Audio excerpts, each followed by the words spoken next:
नमस्कार मित्रांनो. तूही रे माझा मित्र या मालिकेच्या पुढील काही भागांमध्ये मजेशीर असे ट्विस्ट आपल्याला बघायला मिळणार आहेत. ते म्हणजेच आकाश नम्रताशी लग्न करायच्या अट्टहास धरून असतो आणि इकडे वल्लरीला त्याचा साफ विरोध असतो. त्यामुळे वल्लरी त्याला खूप खडेबोल सुनावते, खूप वाईट साईड बोलत असते आकाशला. आकाश बरोबरच नम्रताला सुद्धा आता वल्लरी खूप काहीच बोलत असते, म्हणजे खूप खालच्या भाषेत काहीतरीच बोलत असते. तिच्या फिनान्शियल स्टेटसवरून किंवा ती कशा घरातून येते यावरून भरपूर गोष्टींवरून वल्लरी असं बोलत असते. आकाशचं मन त्या गोष्टींनी खूप दुखावलं जातं. त्यामुळे आकाश रागात घर सोडून निघून गेलेला असतो. घर सोडून म्हणजे तो अक्षरशः रागात कुठे निघून जातो रागाच्या भरात कुणास ठाऊक. त्याच्या निघण्यामागचं कारण हेच असतं की त्याला वल्लरी खूप काहीतरीच बोललेली असते. त्यानंतरून विश्वासघात केला वगैरे असे शब्द वापरलेले असतात तिने. आणि त्याच्याही नंतरून नम्रताबद्दल सुद्धा वल्लरी खूप काही बोलते ना. आपल्यासारखं मोठं घर, एका छोट्या फॅमिलीमधून, एका मिडल क्लास फॅमिलीमधून ती बिलॉंग करणारी मुलगी, आणि माझा मुलगा एवढा वेल डिझर्विंग, त्याला किती चांगल्या मुली मिळतील, किती मुली लोटांगण घालतील त्याच्यापाशी, तरी सुद्धा या मुलाला तीच मुलगी कशी काय आवडते कुणास ठाऊक, असं वल्लरी खूप बरं वाईट साईड बोलत असते. तेव्हा रागात आता आकाश हे बरं ठीक आहे, तुला जसं वागायचं तसं वाग असं म्हणत आकाश तिथून घरातून निघून गेलेला असतो. आकाश जेव्हा घरातून निघतो तेव्हा सगळे त्याला थांबवण्याचा प्रयत्न करत असतात की आकाश थांब थांब थांब असं. पण आकाश कोणाचंच ऐकत नाही आणि तसाच घर सोडून म्हणजे दारातून निघून जातो. आकाशला असं घरातून रागात जाताना बघून आता घरात सगळेच खूप घाबरलेले असतात. आकाश कुठे जातो, काय जातो, काहीही न सांगता तसाच निघून गेलेला असतो. अंजली सुद्धा त्याला अडवण्याचा खूप प्रयत्न करत असते, पण तो काही थांबत नाही आणि तो सरळ हे सगळं बघून विलास खूप जास्त चिडून जातो. विलास म्हणतो, या मुलाचं पण ना काही खरं नाही, कुठे निघाला असेल आता हा. विलास म्हणतो की हे सगळं काय चाललंय या घरामध्ये, आता तुला शांतता भेटली का वल्लरी, त्याला घराबाहेर चालवलाय हा. तेवढ्यात आता आजी सुद्धा पाठोपाठ म्हणू लागते की बरोबर आहे विलास तुझं. वल्लरी, अगं तू ज्या पद्धतीने त्याला बोललीस हे सगळं ऐकून ना कोणीही सहजासहजी घर सोडून निघून जाईल. पहिला मुद्दा तर एवढं सगळं बोलायची काहीही गरज नव्हती. अगं वाईट काय आहे त्या मुलीमध्ये, तुला कळत नाही का? अगं तू एवढं सगळं बोलायला नको होतंस त्याला, आणि तो तुझा मुलगा आहे, तो तुझा स्वतःचा तुझा पोटचा मुलगा आहे. आपल्या मुलाला कोणी असं बोलतं का? आतापर्यंत त्याने कुठलीच तुझी गोष्ट अशी टाळलेली नाहीये, प्रत्येक गोष्ट आलेला आहे आतापर्यंत आणि ऐकत असतो. तेव्हा आता ही एखादी गोष्ट त्याच्या मनासारखी झाली पण तर काय हरकत आहे, आयुष्यात तुला काढायचंय की त्याला त्या मुलीबरोबर. तेव्हा आता यावर वल्लरी म्हणते, हो ना आई, आता तुम्ही पण मलाच बोला, सगळ्यांना या मागचं लॉजिक कळत नाहीये का? सुरुवातीला ती ईश्वरी आपल्या घरात आली आणि आता तिने घराचा अख्खा सर्वे करून घेतला असेल, कोणाचं कुठे काय आहे काय नाहीये ते. आणि म्हणून तिच्या बहीण आता स्वतःचा काही निभाव लागला नाही अर्णव सोबत, तर तिच्या बहिणीचा निभाव लावत असेल आकाश सोबत. मला या मुलींची स्ट्रॅटेजी चांगल्या पद्धतीने कळते. आणि काय आता तुम्हा सगळ्यांच्या नजरेत ती नम्रता जास्त चांगली होऊन गेली आणि मीच वाईट होऊन गेलेली असेल या सगळ्यांमुळे. तुम्ही सगळे तिच्या बाजूने असं बोलताय जसं काही एकदमच अप्सरा आहे ती, एकदम ती ना कुठला क्लास ना काही थर्ड क्लास मुलगी आहे ती. म्हणजे ना आपल्या स्टँडर्ड मध्ये बसत ना आपल्या सगळ्या बाकीच्या इतर गोष्टींमध्ये, तरी तुम्हाला तिचंच बोलणं गोड लागतंय आणि तुम्ही सगळे आता मला चुकीचं ठरवताय. म्हणजे मी घरातली सदस्य असून सुद्धा आता तुम्हाला सगळ्यांना माझ्या बोलण्याचाच प्रॉब्लेम होतोय. आकाशला सुद्धा हे कळू नये म्हणजे अतिशयोक्तीचे बाई, असं वल्लरी सगळ्यांना बोलत असते ओरडून. आता यावर अंजली म्हणते की मामी, अहो आपण करू ना काहीतरी पण ती नम्रता खरंच खूप चांगली मुलगी आहे, मला माहितीये, आपण शोधू ना काहीतरी मार्ग, प्लीज तुम्ही अशा चिडू नका ना. आणि आकाशला जर ती मुलगी आवडते मग काय प्रॉब्लेम होतोय. तेव्हा दुसरीकडे आता ईश्वरी अर्णवला फोन करत असते आणि ईश्वरी अर्णवला फोन करून सगळी हकीकत सांगते. म्हणजे झालेलं असं असतं की जेव्हा आकाश वल्लरीला नम्रताबद्दल सांगतो तेव्हा वल्लरीने परस्पर नम्रताला कॉल केलेला असतो आणि नम्रताला तिने खूप वाईट साईड सुनावून दिलेलं असतं आणि हे ईश्वरीने ऐकलेलं असतं. त्यामुळे ईश्वरी हा सगळा घडलेला प्रकार अर्णवला सांगत असते आणि अर्णवने तिला शब्द दिलेला असतो यापूर्वी की आकाश आणि नम्रताला एकत्र कसं आणायचं ही जबाबदारी माझी आहे म्हणून. तेव्हा आता ईश्वरी हा सगळा प्रकार अर्णवला सांगते आणि म्हणते की सर, तुम्ही ही जबाबदारी घेतली होती तेव्हा आता तुमची जबाबदारी पार पाडण्याची वेळ आलेली आहे. तुम्ही आता त्यांना सगळ्यांना कन्व्हिन्स करा. मला नाही माहिती, अहो त्या मामी म्हणजे तुमच्या त्या वल्लरी मॅडम खूप बोलून गेला हो माझ्या बहिणीला, म्हणजे नमुताईला, आणि आता नमुताई लग्नाला नाही म्हणते सरळ. यावर आता अर्णव म्हणतो, व्हॉट, थांब मी बघतो बोलून. बरं, आता असं म्हणत ईश्वरी त्याला लेक्चर देत असते की सर, तुम्ही सांगताना ना जरा प्रेमात सांगा, म्हणजे असं चुकीचं नको वाटायला. त्यांना सांगा की अशा गोष्टी म्हणजे आपोआप थोडी जुळतात, आपसुक थोडी जुळतात आणि हे जुळायला खूप भाग्य वगैरे लागतं असं त्यांना सांगा आणि इमोशनल करा. यावर आता अर्णव म्हणतो की हे बघ सुंदर, मला एवढा तोंडचोपडेपणा जमत नाही. For me it's just a business deal, मी त्याला डील प्रमाणे हँडल करू शकतो. तेव्हा आता ईश्वरीला असं बोलून अर्णव लगेच फोन ठेवतो. तर दुसरीकडे आता वल्लरीला सगळे समजावत असतात. वल्लरी कोणाचंच ऐकायला तयार नसते. अंजली आता वारंवार सांगत असते की एक चान्स तर देऊन बघा, पण वल्लरी ऐकायलाच तयार नसते. सगळे वल्लरीला अगदी जीव तोडून तोडून समजावत असतात, पण वल्लरी आता सगळ्यांवर ओरडते आणि म्हणते मी मान्य करणार नाही आणि हे ठरलंय माझं, तुम्ही काहीही करा. हे फक्त वल्लरी मामीच नाही बोलत आहे अंजली, आणि तुझी वल्लरी मामीच फक्त एवढं बोलत नाहीये. अगदी हा रावणाच्या दरबारात अंगदने लिहिलेला लेख आहे असं समज. अँड दॅट इज दॅट असं ती म्हणत असते. बिचारी अंजली आता एवढा मोठा आवाज ऐकून तिला रडू येत असतं आणि ती खूप समजावण्याचा प्रयत्न करत असते, पण वल्लरी असं बोलल्यामुळे आता सगळेच गप्प होऊन जातात. पण आता विलास मात्र खूप चिडलेला असतो. कधी न बोलणारा विलास आता वल्लरीला खूप खडेबोल सुनावतो. तेव्हा आता वल्लरीवर चिडलेला विलास मोठ्याने ओरडून ओरडून वल्लरीला आता झापत असतो. तो म्हणतो की आता ठीक आहे, तू कोणाचं ऐकणार नाहीस, दॅट इज दॅट वगैरे असं काही म्हणतेस, ठीक आहे, तू कोणाच्या ऐकून घेण्याच्या मानसिकतेत नाहीयेस, तू आता मग कोणाचं ऐकणारही नाहीयेस असं असं असं आता म्हटलेली आहेस. मग आता कोणाचं ऐकूही नको आणि कोणाचं समजूनही घेऊ नको, पण तू लक्षात आणू शकते, तू जुन्या गोष्टी तुझ्या सुद्धा आठवू शकते. विसरलीस का तुझं बॅकग्राऊंड काय होतं ते, तू कशा फॅमिलीमधून होती ते, स्टील तुला या घराने स्वीकारलंच ना. असं त्यावेळेस जर आम्ही म्हटलं असतं तर आज तू एवढ्या मोठ्या घरात राज करत राहिली असती का, राजे शिर्के परिवाराचा हिस्सा तरी झाली असती का. जी सिच्युएशन आज नम्रताची आहे किंवा तुझे नम्रताला जे काही शब्द वापरतेस त्याच बॅकग्राऊंड मधून तू सुद्धा होतीस, पण आज तू कुठे आहेस. त्यावेळेस आम्ही पण असा विचार केला असता तर. तेव्हा आता भूतकाळ विसरलीस की काय तू तुझा. तेव्हा तितक्यात वल्लरी म्हणते आठवतंय मला, सगळं लक्षातही आहे. वारंवार त्याच त्याच गोष्टी मला सांगून रिकामा मला हवालदिल करू नका, मला कळतं सगळं. आणि आता तुम्हाला ते सगळं गिनवून काढायचंय का. आत्ताच्या गोष्टींचा आणि तेव्हाच्या गोष्टींचा पूर्णतः संबंध वेगळा आहे. ठीक आहे, आणि ठीक आहे माझा होता भूतकाळ तसाच, किंवा ठीक आहे मी पण एखाद्या साध्याशाच घरातली होती, मी काही एकदम अशा मोठ्या घरातली नव्हती, पण तरी सुद्धा या घराने मला आतापर्यंतची दिलेली वागणूक मी विसरलेली नाहीये. जी चिडते आणि म्हणते कोणी वागणूक दिली नाही तुला चांगली वल्लरी. अगं या घरामध्ये राज करतेस तू, सगळे तुझ्याप्रमाणे ऐकतात, तुझं आकाश तुझं सगळं ऐकतो, तुझा नवरा सगळं तुझं ऐकून असतो विलास, तू आल्यापासून कमी तुझंच जास्त ऐकतो. आणि तूच म्हणतेस की या घरातल्या लोकांनी माझ्याशी कसा व्यवहार केलाय हे मला माहितीये. अगं तोंडाला येईल ते बडबडू नकोस, तुला शोभतंय का तू काय बोलतेस ते. तेव्हा आता विलास आणखीन चिडतो आणि म्हणतो अगं आई कोणाला सांगतेस तू, ही स्वतः एका अतिशय साध्या कुटुंबातून आलेली होती आणि आज ह्या एवढ्या मोठ्या घरावर ही राज करते, हिला लाज वाटते का असं बोलताना. तेव्हा आता अंजली कसं बसं विलासला शांत करत असते. अंजली म्हणते की मामा प्लीज आता नको तो विषय. तेव्हा विलास म्हणतो नाही अंजली बोलू दे मला, काय ना मी बोलत नाही याचा अर्थ असा नाही की मी काही मला कळत नाही किंवा काही आहे. हे बघ वल्लरी, तुला जर घरातल्या कोणाचेच निर्णय आवडत नसतील तर आत्ताच्या आता या घरातून तू बाहेर निघून जा. घर सोडायचा निर्णय घेतलेला आहे, तो कुठे निघाला, काय केला, कसा गेला त्याने ते सुद्धा सांगितलेलं नाहीये. तेव्हा आता तू घराच्या बाहेर निघून जा जर तुला या सगळ्या गोष्टींची अडचण होत असेल तर. कारण काय ना तुला समजून घेण्याचा खूप प्रयत्न केला, कधीच तुझ्या अगेन्स्ट नाही गेलो मी, कधीच तुझ्या अपोजिट बोललेलं नाहीये, पण आज तू तशी वेळ आणलेली आहे म्हणून तुला सांगतोय. तुला जर एवढंच वाटत असेल तर तू हे घर सोडून जाऊ शकतेस.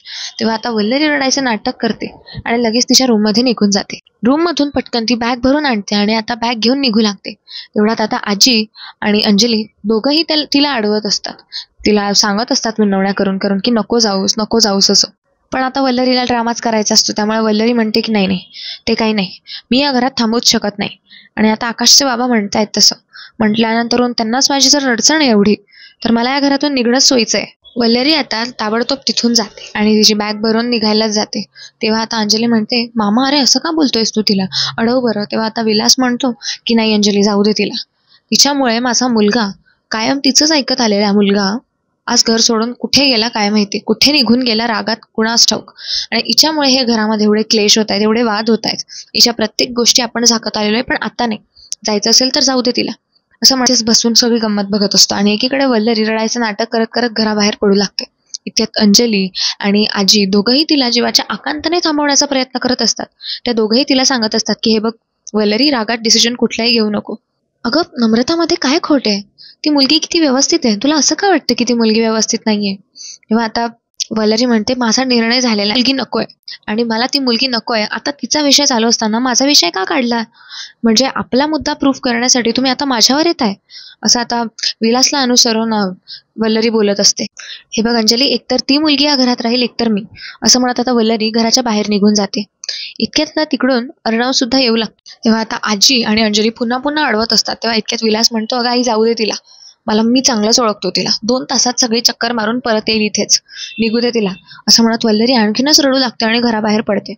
अर्णव हे सगळं येतो आणि हे सगळं बघत असतो आणि आता अर्णवला असं वाटतं की आता मलाच काहीतरी केलं पाहिजे. तेव्हा आता एकीकडे वल्लरी तर घराच्या बाहेर निघून जाते, पण दुसरीकडे आजीला हे सगळं सहन होत नाही. आजीची तब्येत बिघडते आणि आजीला चक्कर येऊ लागतात. इतक्यात अंजली आणि अर्णव आजीला सांभाळतात, आजीला खाली बसवतात एका ठिकाणी सोफ्यावर. आणि आता अर्णव हे सगळं बघून आणखीनच चिडलेला असतो आणि तो लगेच वल्लरी मामीच्या मागे जाऊ लागतो. तर इतक्यात वल्लरी बाहेर आलेली असते आणि इकडे आजीला सगळे सांभाळण्यात असल्यामुळे तिला शेवटपर्यंत चल चल असं म्हणायला कोणी तिथे उपस्थित राहू शकलेलं नसतं. म्हणजे आता वल्लरी बाहेर जाऊन वाट बघत असते की मला कोणीतरी अडवेल, माझ्या हातपाय पडेल, पण अनफॉर्च्युनेटली तसं काहीच होत नाही, तिथे कोणी येतही नाही. तेव्हा आता वल्लरी म्हणते की वा रे वा, या लोकांना तर माझा काहीच फरक पडत नाही. मी एवढे बाहेर एवढी रड बोंबल करून आली, एवढी मेहनत करून मी बाहेर आली, मला अजूनपर्यंत मनवायला सुद्धा साधं कोणी येत नाहीये. हे काय होऊन बसलं या घरामध्ये कोणास ठाऊक. इतक्यात आता अर्णव तिथे येतो, म्हणजे वल्लरी जातच असते इतक्यात अर्णव तिथे येतो आणि म्हणतो मामी थांब. इतक्यात वल्लरी म्हणते की नाही अर्णव, आज मी तुझं सुद्धा ऐकणार नाहीये, मला इथून गेलेलंच बरं आहे. मुळात जिथे माझा वारंवार असा अपमान होत असेल, जिथे मी ऍक्सेप्टेबलच नसेल, तिथे मी का थांबायचंय? मला जाऊ दे, माझा रस्ता मला मोकळा कर. इतक्यात आता अर्णव म्हणतो की फायद्यासाठी जिथे बोलण्यासाठी तुमच्या मागे मागे आलेलो आहे, पहिले माझं ऐकून घ्या, मग तुम्हाला काय डिसिजन घ्यायचा तो घ्या. तेव्हा आता वल्लरी थांबते आणि अर्णवकडे बघू लागते. अर्णव पुढे म्हणतो की हे बघा मामी, तू आता घराबाहेर जातेस, ठीक आहे, आणि तू जो काही निर्णय घेते, जो काही तू पाऊल उचलते, त्याचा रिझल्ट काय असेल किंवा त्याचे परिणाम काय असतील हे तुला माहीत नसतील तर मी ते तुला सांगून देतो. मला सांगायला नक्कीच आवडेल, कारण ते परिणाम नक्कीच चुकीचे असतील. तेव्हा आता वल्लरी म्हणते ते कसं? आता अर्णव एक एक गोष्ट एक्सप्लेन करू लागतो. बघ मामी, मनाने न होता, इमोशनली न विचार करता तू एकदा प्रॅक्टिकली डोक्याने विचार कर.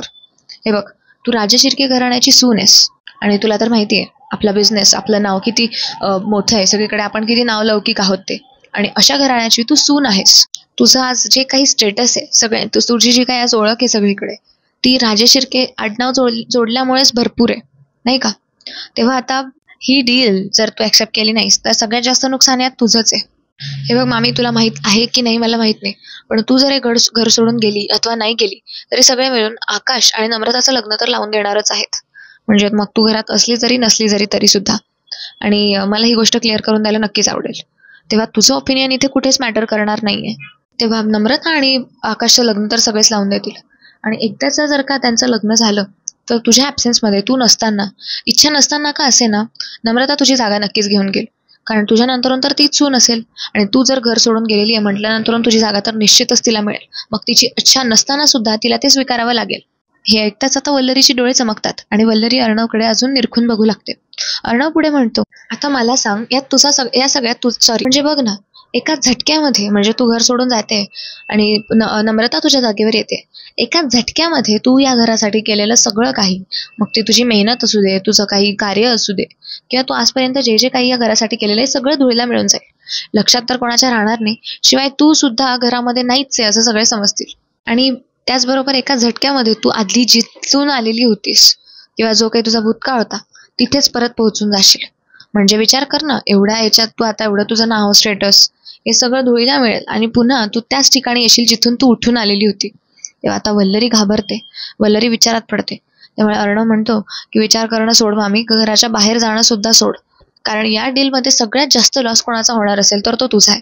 तू घराबाहेर गेलीस याचा आज ना उद्या सगळ्यांना दुःख असेलच, पण याने नम्रता आणि आकाशचं लग्न होणार नाही असं जर तुला वाटत असेल तर निश्चितच तू चुकीची आहे.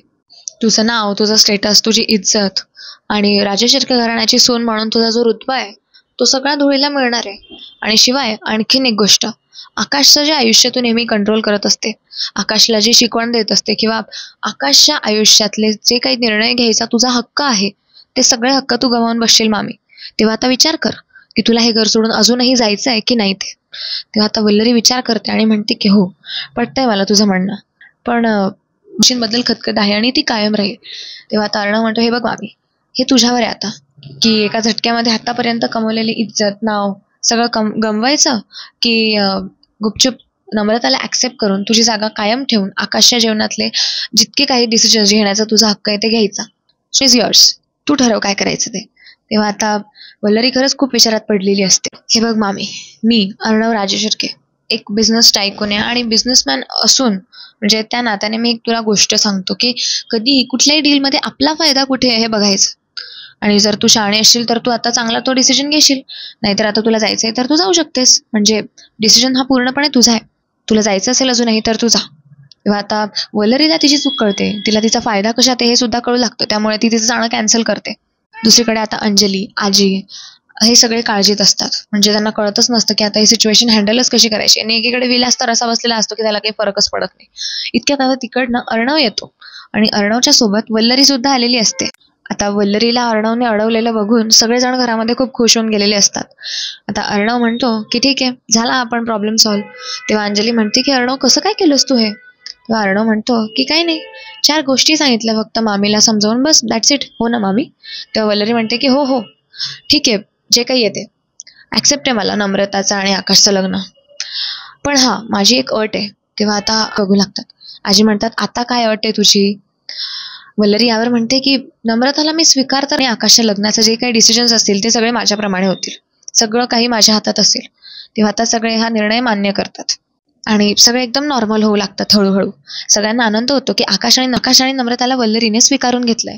या आनंदात सगळे असतात. पण अजूनही वल्लरीच्या मनात कुठेतरी नम्रताबद्दल द्वेष असतो. तिला ती सून म्हणून स्वीकारच नसते. सगळं काही शांत झाल्यानंतर आता अंजली आकाशला फोन करून बोलवून घेते. आकाश फोन सुरुवातीला उचलत नसतो, पण अंजली वारंवार मेसेजेस फोन करते. तेव्हा आता आकाश धावतच घरी येतो आणि म्हणतो, ताई मला घरी का बोलवून घेतलंस? काही झालेलं आहे का? यावर आता अंजली ही गुड न्यूज आता त्याला देते की वल्लरीने नम्रताला सून म्हणून स्वीकारलेलं आहे आणि ती लग्नासाठी सुद्धा तयार आहे. आता यावर आकाशला सुरुवातीला विश्वास बसत नसतो, पण आकाशला जेव्हा यावर विश्वास बसतो तेव्हा तो वल्लरीकडे ताबडतोब जातो आणि आता वल्लरीला पुन्हा पुन्हा थँक्यू म्हणू लागतो. तो म्हणतो की आई, मला वाटलंच नव्हतं की तू एवढा इझिली स्वीकार करशील. Thank you so much. तेव्हा आता वल्लरी थोडीशी नाखुश असते, पण तिच्याकडे ऑप्शन नसतो. त्यामुळे तिला वारंवार अर्णवचे सांगितलेले शब्द आठवत असतात. त्यामुळे आता त्याच्यासमोर खोट्या खुशीचं नाटक करत का असेना आकाश समोर वल्लरी तयार असते. व आकाश म्हणतो, मी तुझे हे उपकार कधीच नाही विसरणार मॉम. असं म्हटल्यानंतर आता आजी म्हणते की बरं अंजली, पुरे हात सगळा ड्रामा, उद्या आपण त्यांच्याकडे जाऊन येऊयात, देसायांकडे. तेव्हा आता अंजली म्हणते हो, मी आता त्यांना फोन करून सांगून ठेवते. मी ईश्वरीला लगेच फोन करून सांगते. तेव्हा आता आजी म्हणतात हो, कर ईश्वरीला फोन. असं म्हणत आता अंजली ईश्वरीला ही गुड न्यूज देते आणि ईश्वरी सगळीकडे उड्या मारत घरी आता या गोष्टी सांगू लागते. नम्रताच्या सुद्धा आता जीवात जीव येतो हे सगळं ऐकून. आणि आता नम्रताला या सगळ्या गोष्टी कळतात की उद्या सगळेजण म्हणजे अर्णवच्या घरचे सगळेजण त्यांना भेटायला येणार आहे. तेव्हा आता ईश्वरी अर्णवला हे सगळं सांगण्यासाठी फोन करते आणि म्हणते, अर्णव सर, तुम्ही एवढ्या इझिली एवढा सगळा प्रॉब्लेम सॉल्व्ह करून टाकाल असं मला वाटलंच नव्हतं. Thank you so much. तेव्हा आता अर्णव म्हणतो, अरे माझ्यासाठी एवढं काही टफ नव्हतं. एवढ्या मोठ्या मोठ्या बिझनेस डील्स हँडल करतो मी, हे काही एवढं मोठं नव्हतं. तेव्हा ईश्वरी वारंवार थँक्यू त्याला म्हणत असते. आणि अशा प्रकारे इच्छा नसताना का असेना वल्लरी लग्नाला तयार होते. तर मित्रांनो, आजचा ट्विस्ट एपिसोड तुम्हाला कसा वाटला हे कमेंट्समध्ये नक्की सांगा. चॅनलला सबस्क्राईब करा. धन्यवाद. भेटूया पुढच्या व्हिडिओमध्ये.